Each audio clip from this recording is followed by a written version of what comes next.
जो मरने के बाद में प्रेत बना था, उस धुंधकारी का कल्याण श्रीमद् भागवत कथा सुनने से हुआ। उस प्रसंग में एक और बात है विचित्र, ध्यान से सुनना, ये हम सब के मतलब की बात है। कथा तो सबने सुनी थी वहां, भागवत कथा।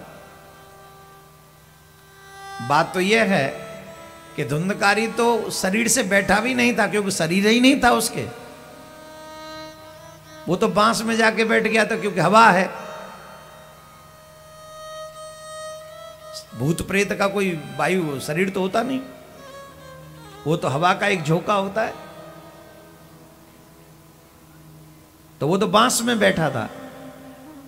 बाकी के जो लोग लिसनर्स थे, श्रोता थे, वो तो आपकी तरह सामने बैठे थे गोकर्ण जी के।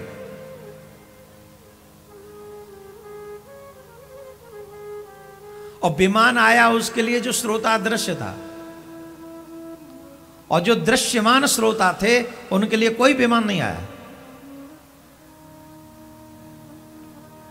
गोकर्ण जी महाराज ने देवदूतों से पूछा कि भाई कथा तो सबने सुनी है,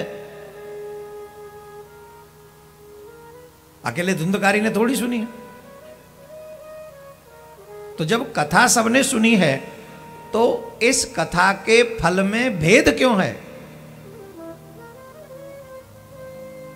भोजन करेंगे तो भोजन का फल है भूख मिटाना, जल पिएंगे तो जल का फल है सबकी प्यास मिटाना, भागवत सुनेंगे तो भागवत का फल है मुक्त करना। अब एक मुक्त हो गया, एक के लिए विमान आ गया, बाकी सब देखते रह गए। ऐसा क्यों? क्या भगवान के यहां भी भेद है?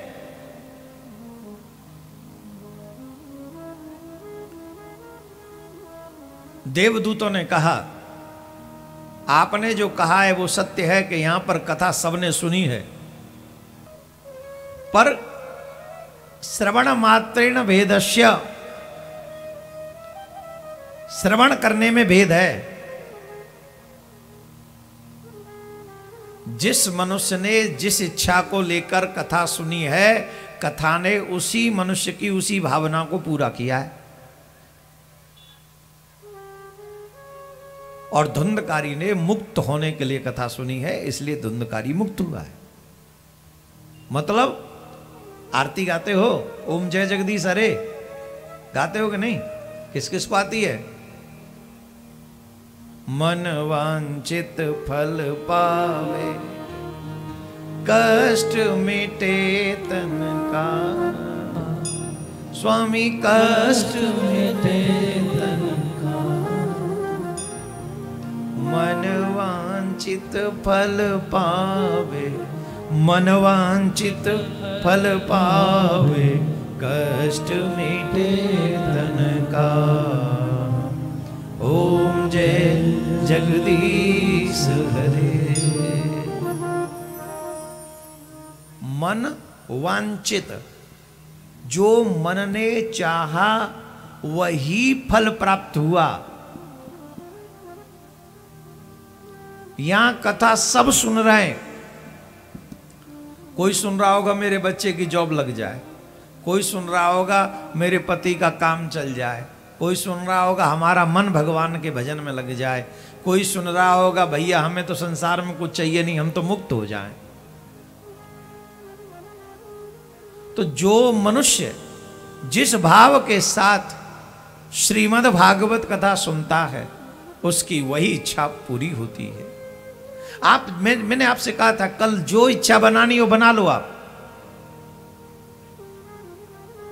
जो इच्छा हो बनाओ, आपको वही मिलेगा। लेकिन नियम पूरा करो, कोर्स पूरा करो। कथा में बैठने के बाद सिर्फ कथा के हो जाओ। इस संसार से अगर सुखी होते तो हम कथा की हमें क्या जरूरत थी? संसार तो सिर्फ दुख देने का ही काम करता है। यहां हम आए हैं अपने कल्याण के लिए, सुख पाने के लिए, आत्मीय सुख पाने के लिए। ये जो सुख हमें मिल रहा है, इस सुख को दुनिया नहीं देख पाएगी, लेकिन जो यहाँ सुन रहे हैं उन्हें कितना सुख मिलेगा वो तो यही के लोग जान सकते हैं जो सुन रहे हैं। बाहर से बैठे हुए लोग कहेंगे टाइम खराब कर रहे हैं ये लोग, गए काहे को है वहां, मिलेगा क्या? लेकिन जिन्हें मिल रहा है उनसे पूछो। जिनकी कथा में रुचि है, जिनका भगवान में रुचि है, जिनका अपने आत्म कल्याण में रुचि है, उन्हें ऐसा आनंद कहीं आ ही नहीं सकता, कहीं भी नहीं आ सकता।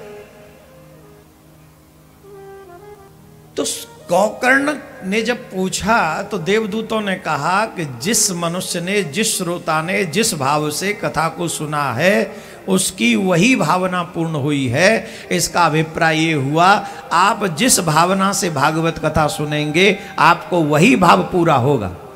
ये भागवत एकदम कल्प वृक्ष है, जो मांगोगे सो मिलेगा, जो मांगोगे।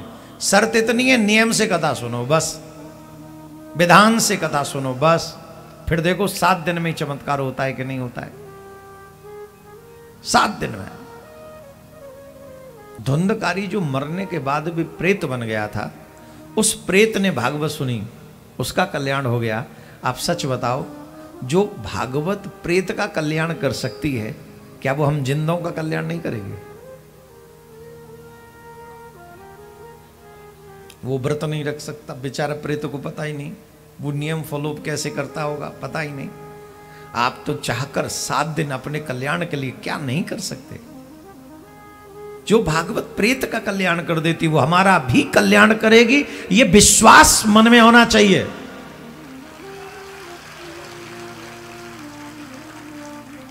ये निष्ठा मन में होनी चाहिए।